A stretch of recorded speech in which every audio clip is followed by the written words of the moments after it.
Hello everyone. তো নিশ্চয়ই তোমরা সবাই ভালো রয়েছো। তো আজকে আমরা দশম শ্রেণীর যে অধ্যায়টা আমরা পড়াচ্ছিলাম, রাসায়নিক গণনা চ্যাপ্টারটা, তো সেই অধ্যায়ের যে বিভিন্ন গাণিতিক প্রশ্নগুলো আমরা কিভাবে সমাধান করতে হয় বা তার যে ধাপগুলো আমরা আলোচনাটা করেছি এবং যে মূল ভিত্তির উপর আমরা আলোচনাগুলো বা গাণিতিক প্রশ্নগুলো সমাধান করব, যে ভরের সংরক্ষণ সূত্র, সে বিষয়ে আমরা জেনেছি। সেই সঙ্গে আমরা যে মোল বা যে গ্যাসের আয়তন, মোল সংখ্যা কিংবা অনুসংখ্যার সঙ্গে যে বিভিন্ন যে সম্পর্কগুলো যেগুলো আমাদের প্রয়োজন পড়বে গণিত করার সময়, সেইগুলোর সম্পর্ক আমরা নির্ণয় করেছি। সেই সঙ্গে সঙ্গে বাষ্প ঘনত্ব, আণবিক গুরুত্ব বা প্রমাণ ঘনত্বের সঙ্গে এদের যে পারস্পরিক সম্পর্কগুলো আমাদের আলোচনা করা হয়েছে। তো এই সমস্ত বিষয়গুলো নিয়ে আমরা সজ্জিত হয়ে গেছি পুরোপুরি। এরপরে যখন আমরা কোনো গাণিতিক প্রশ্ন সমাধান করতে যাব, তো কিভাবে সেগুলোকে অ্যাপ্লাই করব সেইটা নিয়ে হচ্ছে আজকের ক্লাস। এখানে আমরা কয়েকটা গাণিতিক প্রশ্নের সমাধান তোমাদেরকে করে দেখাবো। আমরা সর্বপ্রথম যে গাণিতিক প্রশ্নগুলো যেগুলো বিভিন্ন সালের পড়েছে, অর্থাৎ আমরা কতগুলো গাণিতিক প্রশ্নের সমাধান আমরা করব এই ক্লাসে। যে সমস্ত প্রশ্নগুলোর সমাধান আমরা করার সময় পূর্বের ক্লাসের যে আমরা থিওরিগত ভাবে বলেছিলাম যে কিভাবে স্টেপ বাই স্টেপ আমরা এগোবো, সেটা আমরা কয়েকটা গাণিতিক এক্সাম্পল এখানে করে দেখাবো। তো এর আগে তোমাদেরকে বলে রাখছি, তোমরা অবশ্যই বইটাকে ভালো করে পড়বে। যখন বিভিন্ন গাণিতিক উদাহরণগুলো তোমরা কিন্তু আগে প্রশ্নটাকে না দেখে, প্রশ্নটাকে পড়ে নিয়ে উত্তরটাকে না দেখে কিন্তু করার চেষ্টা করবে। তো এর ফলে কি হবে, তোমরা কতটা পাচ্ছ সে বিষয়ে তোমরা নিজেরা কিন্তু নিজেদেরকে যাচাই করে নিতে পারবে। তো আমরা সর্বপ্রথম যে গাণিতিক প্রশ্নগুলো এখানে বিভিন্ন যে সালে পড়েছি, বিভিন্ন যে মাধ্যমিক পরীক্ষার সালগুলোতে পড়েছি, সেইগুলো একটা বইতে আমরা পেয়ে গেছি। সবগুলো প্রায় দেওয়া রয়েছে। এটা হচ্ছে যে বিবি কুন্ডু এন্ড গ্র্যান্ডসনের যে প্রকাশনা থেকে বিজ্ঞানী যে লেখক হচ্ছে গোবিন্দ প্রসাদ শাসমলের বইটাতে আমরা প্রায় সমস্ত সালের যে প্রশ্নগুলো রয়েছে প্রায় সবগুলো এখানটায় আমরা দেখছি। তো সেইগুলোর আলোচনাটা আমরা একটার পর একটা এখানটায় শুরু করব। তো প্রথম আমরা 1 নম্বর প্রশ্নটা কিন্তু আমরা নিয়েছিলাম সেই আলোচনার সময়, যে প্রথম ক্লাসে বা দ্বিতীয় ক্লাসের মধ্যে আমরা রেখেছিলাম। তো এক্ষেত্রে আমরা যে বাকি প্রশ্নগুলো এখানে ধরো 2017 সালের দিকে পড়েছে একটা সালের প্রশ্ন, সেটা তোমরা যে কোনো জায়গা থেকে পেয়ে যাবে। দেখো দেওয়া রয়েছে কি, যে ক্যালসিয়াম কার্বনেটের সঙ্গে ক্যালসিয়াম কার্বনেটের সঙ্গে লঘু HCl এর বিক্রিয়া, লঘু HCl এর বিক্রিয়ায় কি হচ্ছে, calcium chloride, carbon die oxide এবং জল। Calcium chloride, carbon die oxide এবং জল উৎপন্ন হচ্ছে। তাহলে বিক্রিয়াটা আমাদের কি বলা ছিল, যে ব্যালেন্সটা কিন্তু আমাদের একটু করে নিতে হবে। তো এক্ষেত্রে আমরা ব্যালেন্স করলে দেখতে পাচ্ছি ক্লোরাইডের এখানে যেহেতু C2 আছে আর জলটা এখানে আপাতত ব্যালেন্স হয়ে গেছে। তো সমীকরণটা এইরকম। এবারে কি তথ্য দেওয়া রয়েছে, তো এক্ষেত্রে আমরা জানি যে এইগুলো আমরা কি বলেছিলাম, যে প্রয়োজনীয় সমীকরণটার সমতা বিধান করে নেওয়ার পরে তাদের আণবিক গুরুত্বগুলো আমরা লিখতে নিশ্চয়ই পারবো, যে কোনটার সঙ্গে কোনটা সম্পর্ক যদি করতে থাকে।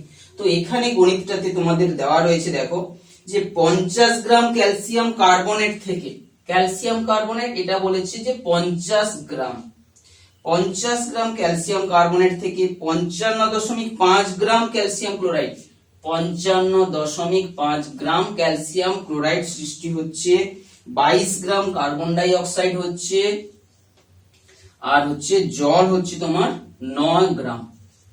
তো এই হচ্ছে প্রশ্নটায় তথ্য দেওয়া রয়েছে। এবার কি জানতে চেয়েছে, কত গ্রাম HCl এর প্রয়োজন। এক্ষেত্রে এই কত গ্রাম HCl তোমাকে নিতে হবে। তো এক্ষেত্রে আমরা এই গণিতটাতে সেই আণবিক গুরুত্ব লেখার প্রয়োজন এখন আপাতত দেখতে পাচ্ছি না। তো আমরা শুধু ভরের সংরক্ষণ সূত্রকে কাজে লাগিয়ে ভরের সংরক্ষণ সূত্র থেকে আমরা কি পাচ্ছি, যে বিক্রিয়ক পদার্থগুলোর মোট ভর আর বিক্রিয়াজাত পদার্থগুলোর মোট ভর। তাহলে আমি ধরে নিচ্ছি যে x গ্রাম এটা হচ্ছে HCl টা লাগবে। তাহলে ভরের সংরক্ষণে কি বলছে, বিক্রিয়ক পদার্থগুলোর মোট ভর 50 যুক্ত x, সেটা এই দিকের সঙ্গে সমান হবে, অর্থাৎ এই সবগুলো যোগ করলে 55.5 এর সঙ্গে 22 যুক্ত 9, এই যোগটা তোমরা করে নাও, কারণ 0.5 হচ্ছে 9 2 11, 11 5 16, 6 হাতে 1 1 আর 5 2 7 1 8 86। তো এখান থেকে সরাসরি আমরা যেই পরিমাণ পদার্থ নিয়েছি সেই অনুযায়ী ভরের সংরক্ষণ সূত্র কি মানবে, যে বিক্রিয়ক পদার্থগুলোর মোট ভর, বিক্রিয়ক পদার্থের মোট ভর সমান কি হবে, বিক্রিয়াজাত পদার্থের মোট ভর। তো এইটাকে কাজে লাগিয়েই করেছি। তো এক্ষেত্রে এক্সট্রা সমান বাদ দিয়ে দাও, 86.5 থেকে 50টা বিয়োগ করলে তোমরা পেয়ে যাবে সাধারণত 86টা ছিল 36.5 গ্রাম। তাহলে বুঝতেই পারছো যে এই রাসায়নিক বিক্রিয়াটা যেখানে তথ্যগত ভাবে দেওয়া রয়েছে সেখান থেকে সিম্পল একটা যোগ বিয়োগ করেই আমি উত্তরটা পেয়ে যাচ্ছি। এবারে বলছে কি, প্রয়োজনীয় HCl এর মোল সংখ্যা কত। HCl এর মোল সংখ্যা বের করতে গেলে আমরা HCl এর আণবিক গুরুত্বটা আমাকে জানা দরকার।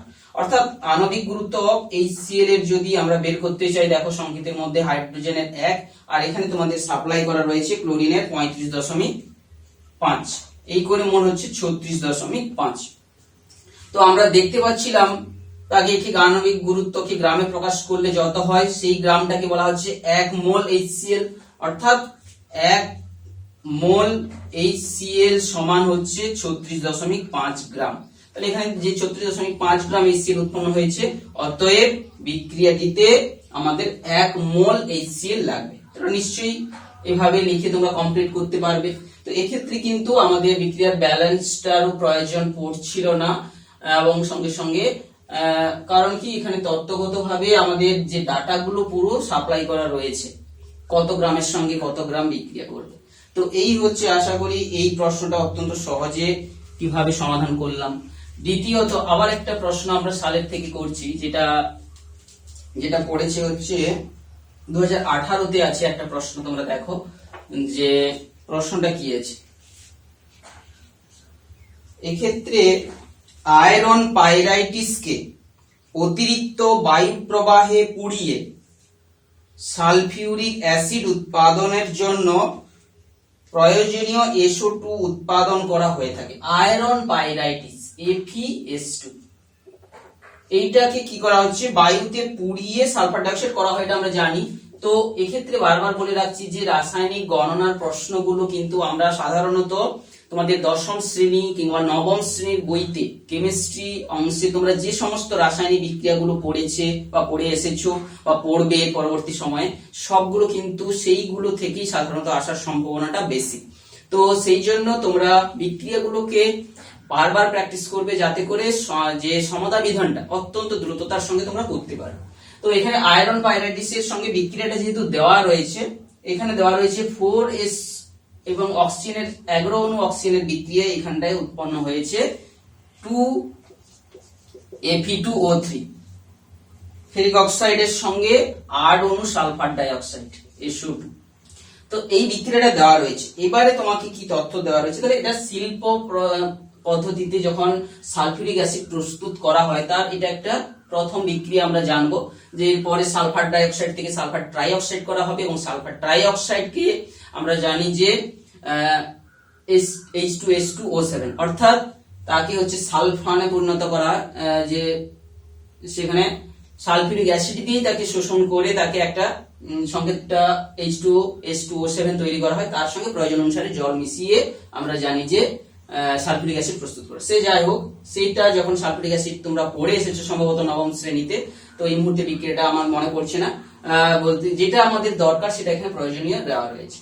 এরপরে কি বলেছে দেখো, বলছে যে 512 গ্রাম সালফার ডাই অক্সাইড উৎপন্ন করতে 512 গ্রাম সালফার ডাই অক্সাইড উৎপাদনের জন্য কত গ্রাম FeS2 প্রয়োজন, কত গ্রাম এখানে FeS2 আমার লাগবে।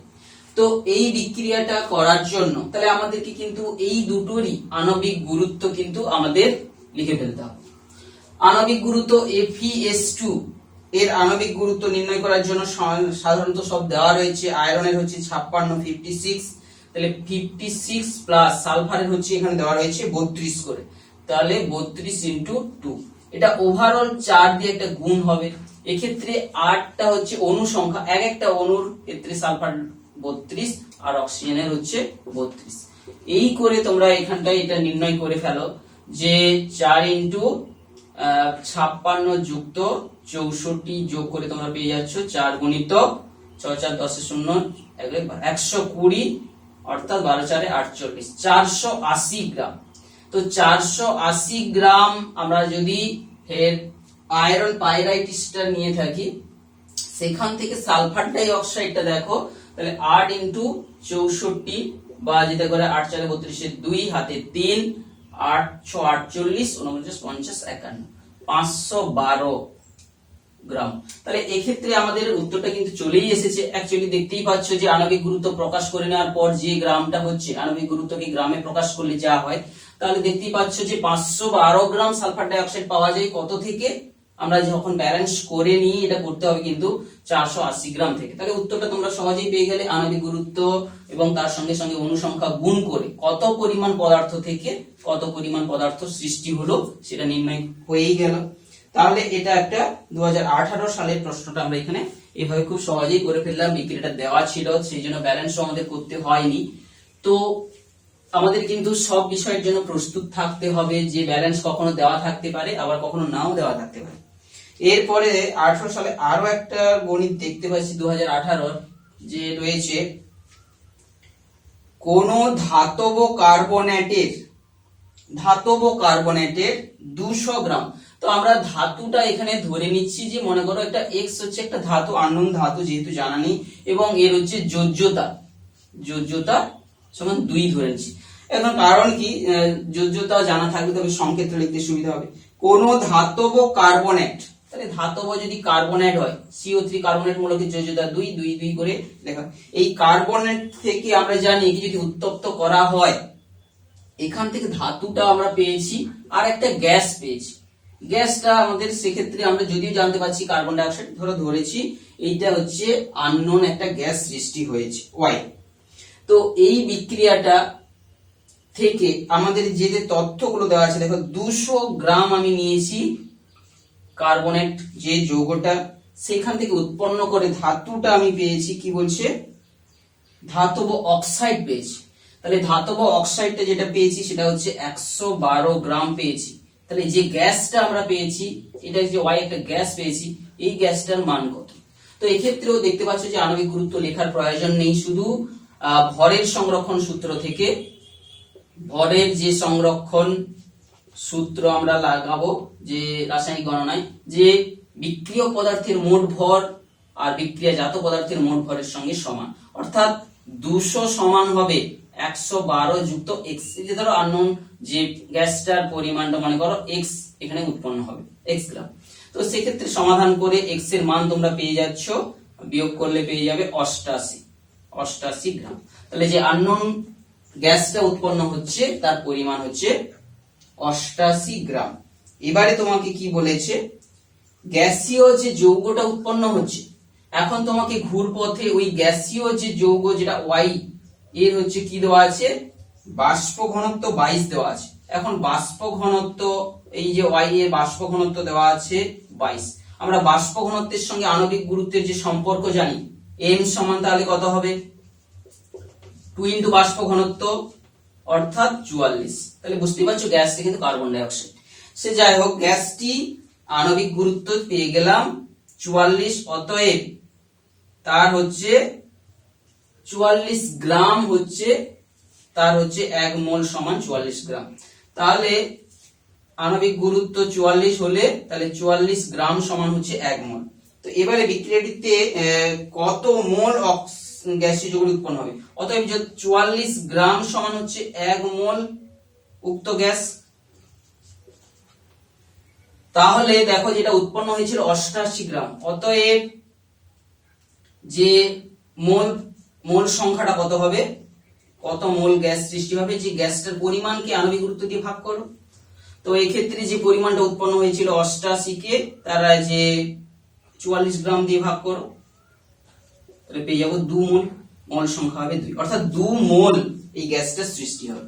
তো অত্যন্ত সহজ বিক্রিয়া, এখানে ভরের সংরক্ষণ থেকে আমি গ্যাসের পরিমাণ পেয়ে যাচ্ছি, আর আণবিক গুরুত্ব দেওয়া আছে, বাষ্প ঘনত্ব দেওয়া আছে, তো আণবিক গুরুত্ব থেকে এভাবে খুব সহজ প্রসেসে এটা কিন্তু আমরা করতে পারবো। এরপরে আমরা চলে আসছি 2019-এর একটা প্রশ্ন, যেটা তোমরা সালের বই, যে সালের প্রশ্নগুলো দেখলেই পেয়ে যাবে। তো এক্ষেত্রে যেহেতু এক জায়গায় লেখা রয়েছে এই লেখকের বইটাতে, সেক্ষেত্রে আমরা এখানে পেয়ে যাচ্ছি। কি বলেছে দেখো, উচ্চ তাপমাত্রায় অ্যালুমিনিয়াম দ্বারা Fe2O3 কে বিজারিত করা হলো। অ্যালুমিনিয়াম দিয়ে Fe2O3, আমরা যখন ধাতু নিষ্কাশন পড়বো বা বিষয়টা দশম শ্রেণীতে পড়বো, সেক্ষেত্রে আমরা জানবো যে এটা একটা বিজারণ করে করা হচ্ছে থার্মিক প্রসেসে, যে অ্যালুমিনিয়ামের সঙ্গে এটা বিক্রিয়া করে এখান থেকে Fe2O3 এই বিক্রিয়াটা করে এখান থেকে জানি আমরা ধাতুটাকে নিষ্কাশন করা হয়, Fe পাওয়া যাচ্ছে। এবং আর কি হবে, তাহলে নিশ্চয়ই Al2O3 হয়ে যাবে। তো বিক্রিয়াটাকে একটু ব্যালেন্স করে নেওয়া যাক, এখানে 2 দিতে হবে, যেহেতু এখানে 2 দিতে হবে, কারণ আমরা সবসময় বিক্রিয়া ব্যালেন্স করার জন্য বারবার বলছি যে অণুর সংখ্যাগুলোর আমরা পরিবর্তন করতে পারি, কিন্তু অণুর গঠনগত যে সংকেত তাকে আমরা চেঞ্জ করতে পারি না। তো এইভাবে বিক্রিয়াটা ব্যালেন্স করে নিলাম। এবারে তোমাকে কি বলছে, যে উচ্চ তাপমাত্রায়, আরেকবার বিক্রিয়াটা পড়ো, যে গণিতটাকে, উচ্চ তাপমাত্রায় অ্যালুমিনিয়াম দ্বারা Fe2O3 কে বিজারিত করে 558 গ্রাম, এখানে এই পরিমাণটা দেওয়া রয়েছে 558 গ্রাম আয়রন প্রস্তুত করতে কত গ্রাম অ্যালুমিনিয়ামের প্রয়োজন।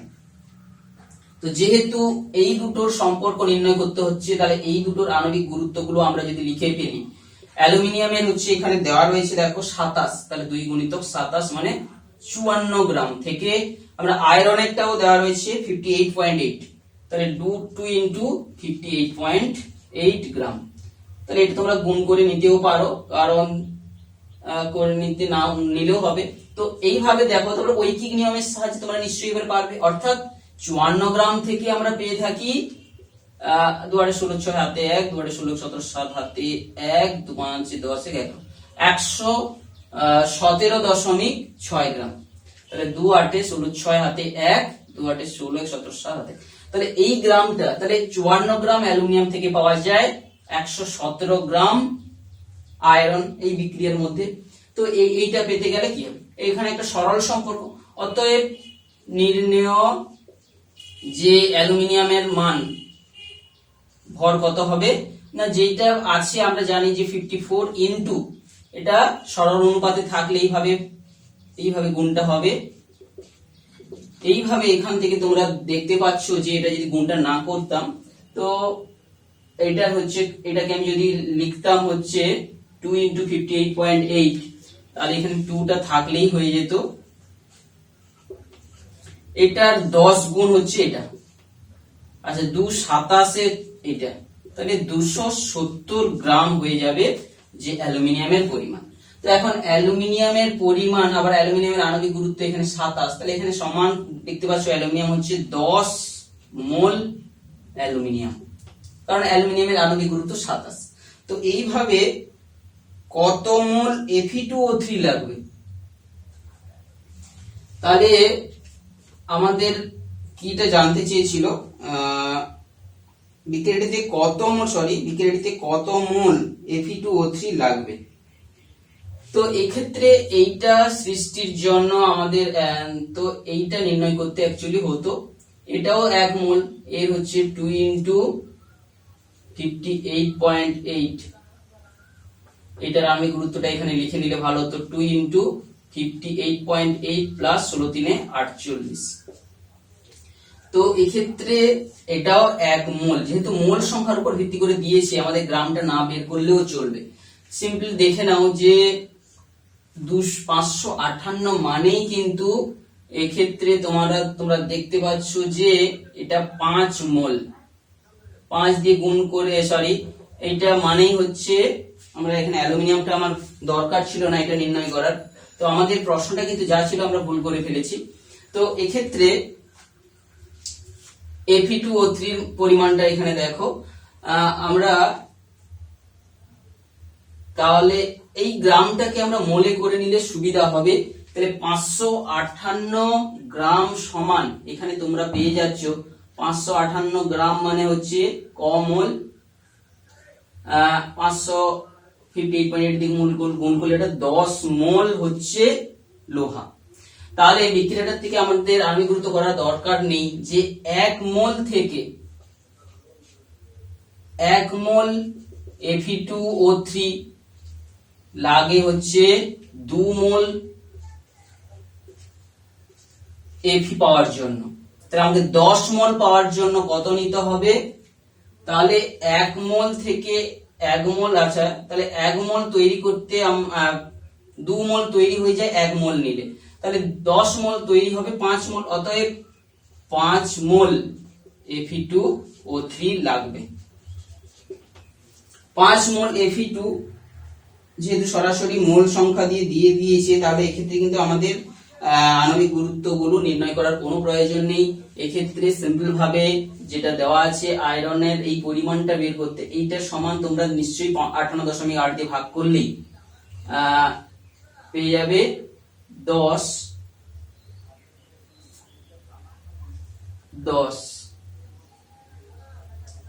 তাহলে তাহলে আমরা 10টাকে এখানে লিখছি 10 মোল Fe। তাহলে আমরা এখানে মোল সংখ্যা, আণবিক গুরুত্ব নির্ণয় না করে ওটাকে মোল সংখ্যা লিখলে সহজে হবে। তাহলে আমাদের সব সময় যে আণবিক গুরুত্ব নির্ণয় করে লিখতে হবে তা নয়, এক্ষেত্রে মোল সংখ্যা দিয়ে লিখো। 1 মোল এটার সঙ্গে থেকে আমরা পাচ্ছি 2 মোল Fe। তাহলে অর্থাৎ যেই পরিমাণটার কথা বলা হচ্ছে এটা হচ্ছে 10 মোল। তাহলে 1 মোল থেকে আমরা 2 মোল পাই, তাহলে 10 মোলের জন্য আমরা লাগবে কত? 5 মোল। তাহলে এটা ঐকিক নিয়মের সাহায্যে সহজে আমরা এখানে মোল সংখ্যা থেকে আমরা গণিত করতে পারি। বুঝা গেছে? তো এইভাবে মোল সংখ্যাটা আমরা নির্ণয় করতে পারি, যে অর্থাৎ 1 মোল থেকে পাওয়া যায় 2 মোল, 10 মোল পেতে গেলে কত লাগবে। কারণ এটা আমরা অ্যাকচুয়ালি ভুল করেছিলাম অ্যালুমিনিয়ামের করতে গিয়ে, আমাদের গণিতটাকে আগে ভালো করে পড়ে নিতে হবে। তার কারণ এটা একটা খুব সহজ প্রশ্ন দিয়েছে। এরপরে চলে এসো তোমরা 2019 গেল, সরি এটা 19 এরটা ছিল। 19 সালে আরো একটা প্রশ্ন তোমাদের পড়েছে, সেটাও একটু দেখো 19 সালের প্রশ্নটা। তো আমরা ভিডিওটা দেখে নিচ্ছি কত সময় হয়েছে। তো এক্ষেত্রে 19 সালের প্রশ্নটা একটু দেখো। আর একটা যে গণিত রয়েছে, 32.1 গ্রাম অ্যামোনিয়াম ক্লোরাইডকে, অ্যামোনিয়াম ক্লোরাইড NH4Cl যাকে নিশাদল বলেও বলে থাকি, অ্যামোনিয়াম ক্লোরাইডকে ক্যালসিয়াম হাইড্রোক্সাইড সহযোগে উত্তপ্ত করলে, ক্যালসিয়াম হাইড্রোক্সাইড মানে যাকে আমরা পলিচুন বলছি, এর সঙ্গে উত্তপ্ত করলে আমরা পাচ্ছি যে অ্যামোনিয়া, এখান থেকে পাচ্ছি অ্যামোনিয়া NH3 পাচ্ছি, সঙ্গে সঙ্গে পাচ্ছি ক্যালসিয়াম ক্লোরাইড, তার থেকে পাচ্ছি সঙ্গে সঙ্গে জল পাচ্ছি। তো এক্ষেত্রেও সিম্পল ভাবে এক্ষেত্রে পরিমাণগুলো আমার দেওয়া রয়েছে, এত থেকে কত উৎপন্ন হয়েছে দেখো। এখানে রয়েছে 32.1 গ্রাম, এখানে রয়েছে 10.2 গ্রাম, ক্যালসিয়াম ক্লোরাইড রয়েছে 33.3 গ্রাম, আর এখানে জল রয়েছে 10.8 গ্রাম। তো এটা পাওয়া গেল। কত গ্রাম ক্যালসিয়াম হাইড্রোক্সাইড বিক্রিয়াতে অংশগ্রহণ করেছে? তো এটা সিম্পল একটা x ধরে নিয়ে, যে তোমাদের যে ভরের সংরক্ষণ সূত্র থেকে, অতএব 32.1 এর সঙ্গে x এর যোগফলটা, এই পাশের সবগুলোর যোগফল করলে তোমরা পেয়ে যাবে 8 দিয়ে 10, 3 13, 3 হাতে 1 আর 3 1 4, আর এদিকে হচ্ছে 1 3 1 4 1 5। তো দশমিক একটার পরে 54.3 তোমরা নিশ্চয়ই পাচ্ছ একবার সঠিকভাবে। 33.3, 10.8 আর 10.2। তাহলে যোগ করে নাও, 8 দিয়ে 10, 3 13, 3 হাতে 1 আর 3 1 4 আর হচ্ছে 3 1 4 1 5। তো এখান থেকে তোমরা সরাসরি বিক্রিয়াটা ব্যালেন্স করলে ভরের সংরক্ষণ সূত্র থেকে, বারবার লিখতেও হচ্ছে, ভর লিখতেই হবে তোমাদেরকে, কারণ তোমরা যখন কোন গণিত পরীক্ষায় পড়বে তখন তো সেটা তোমাদের কাছে নতুনই হচ্ছে। সংরক্ষণ সূত্র এটা তোমরা লিখে থেকে আমরা পাচ্ছি বলে লিখে এটা করো। x সমান হচ্ছে বিয়োগ করো 54.3 মাইনাস 32.1, বিয়োগ করলে পেয়ে যাচ্ছ 0.2, 2 থেকে 2 পেয়ে যাচ্ছ 22.2 গ্রাম। তাহলে ক্যালসিয়াম হাইড্রোক্সাইড আমার লাগবে হচ্ছে এত গ্রাম। এই বিক্রিয়ায় কত মোল NH3 এবং STP তে কত লিটার NH3 উৎপন্ন হলো। তাহলে এই বিক্রিয়াটা যেটা হয়েছে এখানে তো পরিষ্কার দেওয়া রয়েছে NH3 এর পরিমাণ এত গ্রাম। অতএব মোল সংখ্যাতে রূপান্তরিত করতে গেলে অতএব NH3 এর মোল সংখ্যাটা তোমরা নিশ্চয়ই সরাসরি নাইট্রোজেনের যে অ্যামোনিয়ার যে আণবিক গুরুত্ব 14 যুক্ত 3 সমান 17, এটার যে আণবিক গুরুত্বটা সেটা দিয়ে ভাগ করবে, অর্থাৎ 10.2 কে ভাগ করবে হচ্ছে 14 দিয়ে, 14 বলছি 14 3 17 দিয়ে। তো 17 6 102, তাহলে 0.6 মোল। মোল সংখ্যাটা দশমিক হচ্ছে ফ্র্যাকশন হচ্ছে। তো এখন দেখো STP তে কত লিটার NH3 উৎপন্ন করবে। STP তে যদি ওই গ্যাসটা থাকে ওটা কত লিটার হবে। তো এখন আমরা জানি, তাহলে এটা ফার্স্ট প্রশ্নের উত্তর, এটা সেকেন্ড পার্টের উত্তর, থার্ড পার্টের উত্তর কি হবে। এই মোল সংখ্যাটাকে আয়তনে প্রকাশ করতে গেলে আমরা জানি যেটা সেটা লিখবো STP তে যে 1 মোলের আয়তন কত হয়, 1 মোল NH3 এর আয়তন কত হয় 22.4 লিটার। অতএব 0.6 মোল NH3 এর আয়তন হবে 22.4 × 0.6 লিটার। তো এইভাবে গুণটা করো, 6 4 24 4 হাতে 2, 6 2 12 13 14 4 হাতে 1, 6 2 12 1 13, দুটোর পর দশমিক 13.44 লিটার। তো 6 4 24 4 হাতে 2, 6 2 12 13 14 4 হাতে 1, এইভাবে 13.44 লিটার হবে কিন্তু গ্যাসটার অ্যামোনিয়া গ্যাসটার আয়তন। তো এই হচ্ছে গাণিতিক প্রশ্ন। এর পরের প্রশ্নটা দেখো, যেটা হচ্ছে 2020 তে পড়ছে। তো আমরা তোমাদেরকে বলবো আগে তোমরা নিজেরা চেষ্টা করে করবে, এগুলা অত্যন্ত সহজ। এখান থেকে 2-3 নাম্বারটা তোমরা কিন্তু সহজে পেয়ে যেতে পারবে, সিম্পল যোগ বিয়োগ আর ঐকিক নিয়মটাকে কাজে লাগিয়ে, এমন কিছু কঠিন নয়। তো 2020 তে যেটা পড়েছে একটু দেখে নাও। এখানে একটা বিক্রিয়া দেওয়া রয়েছে, যে বিক্রিয়াটা হচ্ছে কি A এবং B পরস্পর বিক্রিয়া করেছে এবং C উৎপন্ন করেছে, এবং বিক্রিয়ার সমীকরণটা দেখো 2A এর সঙ্গে B বিক্রিয়া করে উৎপন্ন করেছে হচ্ছে 2C, এটা উৎপন্ন করেছে। এখানে A B তিনটেই হচ্ছে গ্যাসীয় পদার্থ, তিনটেই হচ্ছে গ্যাসীয় পদার্থ, গ্যাস। তো এক্ষেত্রে বলেছে A B এর বাষ্প ঘনত্ব এত, C এর বাষ্প ঘনত্ব কত। এখানে দেখতে পাচ্ছ A এর বাষ্প ঘনত্ব যদি দেওয়া থাকে, A এর আণবিক গুরুত্ব সমান আমরা পেয়ে যাচ্ছি, A এর বাষ্প ঘনত্ব দেওয়া আছে, দেখো এখানে ক্রমান্বয়ে 32 দেওয়া আছে, তাহলে 64। আর B এর বাষ্প ঘনত্ব দেওয়া আছে 16, তাহলে 32 হচ্ছে B এর।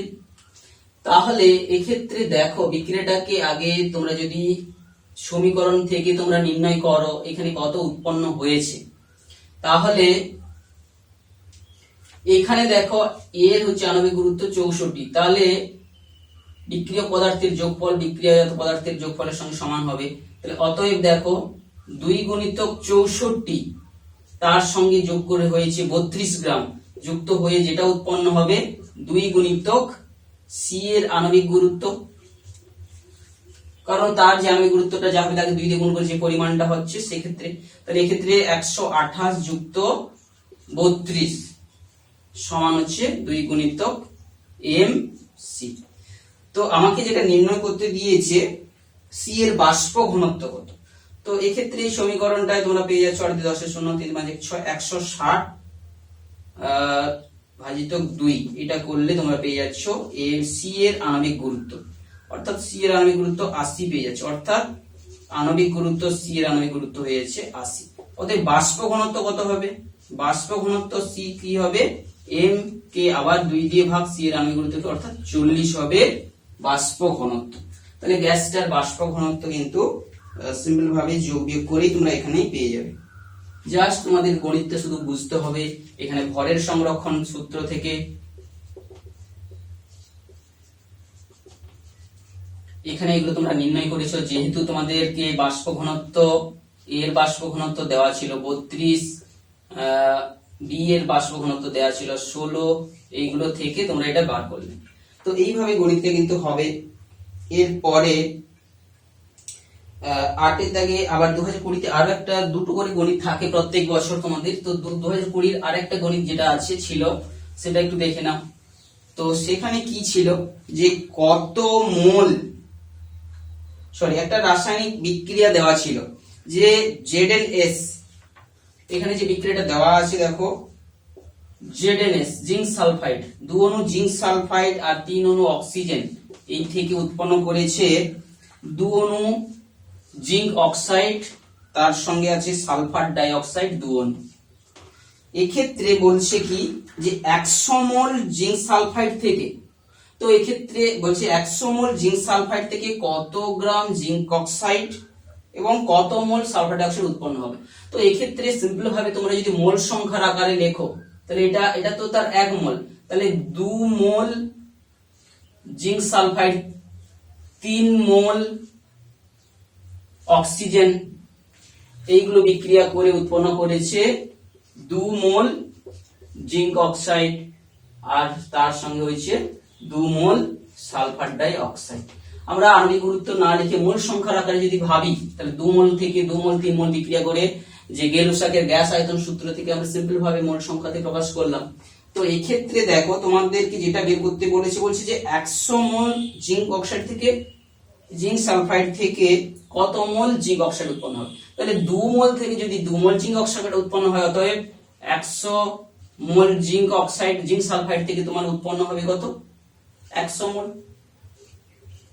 100 মোল জিঙ্ক অক্সাইড উৎপন্ন হবে। এমন কিছু নয়, সহজ একটা সমীকরণ। যেহেতু সহজে দেখতে পাচ্ছ বিক্রিয়া সমীকরণে এত থেকে এত উৎপন্ন হচ্ছে, তাহলে সেক্ষেত্রে উৎপন্ন হবে। ঠিক একই রকম যে কত মোল সালফার ডাই অক্সাইড উৎপন্ন হবে, এক্ষেত্রেও দেখতে পাচ্ছ সেম।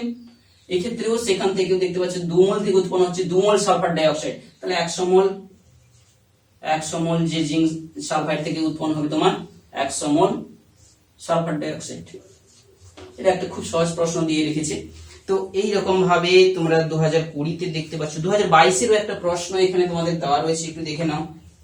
2022 সালের একটা প্রশ্ন এখানে দুটো রয়েছে, আমরা সেই দুটোকেও দেখবো। তোমরা প্রশ্নটাকে পড়ে নিজের আগে করার চেষ্টা করো, খুব কঠিন নয়। আমরা জাস্ট ভিডিওটা করতে হয় সেই জন্য করছি, যাতে করে আমাদের একটা ভিডিও সম্পূর্ণ হয়ে থাকে। তো দেখো 9 দাগের একটা প্রশ্ন এখানে বইতে রয়েছে, উচ্চ উষ্ণতায় একটি ধাতব অক্সাইডের, তো এক্ষেত্রে ধাতুটাকেও সিম্পল ভাবে x আগের মতো করে ধরে আমি তার হচ্ছে যোজ্যতাকে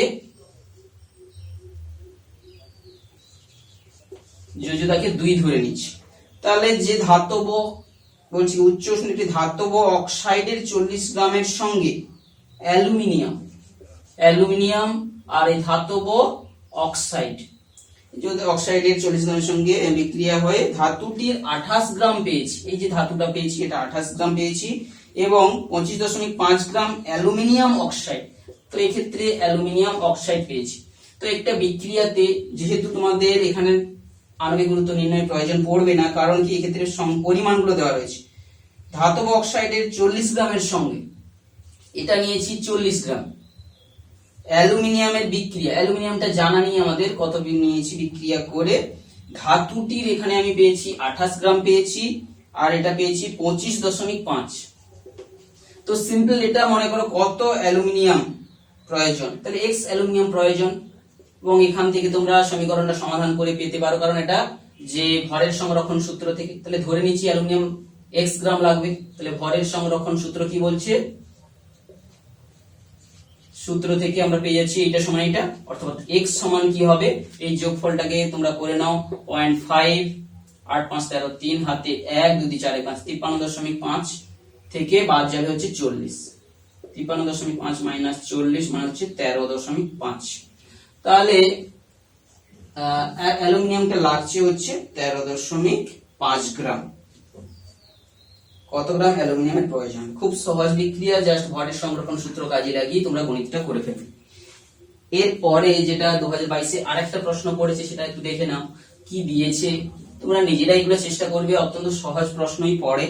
তো এক্ষেত্রে বলেছে দেখো সালফিউরিক অ্যাসিড ও সোডিয়াম হাইড্রোক্সাইডের বিক্রিয়াটা দেওয়া রয়েছে। সালফিউরিক অ্যাসিড H2SO4 থেকে সঙ্গে সোডিয়াম হাইড্রোক্সাইড 2 অণু অর্থাৎ অ্যাসিড ক্ষারের বিক্রিয়া এখানে দেওয়া রয়েছে। বিক্রিয়া হয়ে পুরো প্রশম বিক্রিয়া হয়েছে, NO2SO4 সোডিয়াম সালফেট প্লাস জল উৎপন্ন হয়েছে। এটা একটা প্রশম বিক্রিয়া এবং ব্যালেন্স করাই রয়েছে, দেখতেই পাচ্ছ। এই বিক্রিয়ায় বলেছে যে 4.9 গ্রাম সালফিউরিক অ্যাসিডের সঙ্গে, তাহলে 4.9 গ্রাম সালফিউরিক অ্যাসিডের সঙ্গে সম্পূর্ণরূপে বিক্রিয়া করার জন্য কত গ্রাম সোডিয়াম হাইড্রোক্সাইড প্রয়োজন। তো এক্ষেত্রে আমরা দেখতে পাচ্ছি এই বিক্রিয়ার আণবিক গুরুত্ব এখানে আমাকে লিখতে হবে। তো সালফিউরিক অ্যাসিডের আণবিক গুরুত্ব লেখার জন্য যে তথ্যগুলো দরকার, নিশ্চয়ই এটা আমরা জানি যে সালফার ডাইঅক্সাইডের আণবিক গুরুত্ব, সালফিউরিক অ্যাসিডের আণবিক গুরুত্ব হয়ে থাকে 98। তোমরা যদি বের করো পেয়েও যাবে যে 2 হাইড্রোজেন 2 গুণিত 1 যুক্ত সালফারের 32 যুক্ত 16 64, এইটা করে যোগ হলে 98 গ্রাম। তাহলে 98 এর সঙ্গে সোডিয়াম হাইড্রোক্সাইডটাও দেখো, সোডিয়ামের হচ্ছে 23, অক্সিজেনের 16, হাইড্রোজেনের 1, তাকে 2 দিয়ে গুণ করো তাহলে পেয়ে যাচ্ছ 8 3 9 10 0 হাতে 1 2 3 40 গুণিত 2 মানে 80 গ্রাম। তাহলে 98 গ্রামের সঙ্গে পুরোপুরি সম্পূর্ণ বিক্রিয়া হতে গেলে 80 গ্রাম সোডিয়াম হাইড্রোক্সাইড লাগবে। তাহলে এটা ঐকিক নিয়মের সাহায্যে তোমরা করবে, যেহেতু এটা আমাদের ভরের সংরক্ষণ সূত্র নয়, সিম্পল ঐকিক নিয়ম যে 98 গ্রামের সঙ্গে সম্পূর্ণ বিক্রিয়া করতে 80 গ্রাম লাগে, 4.9 এর সঙ্গে কত লাগবে, এটা একটা ঐকিক নিয়মের মধ্যে। অতএব যে নির্ণেয় NaOH এর মানটা কত হবে,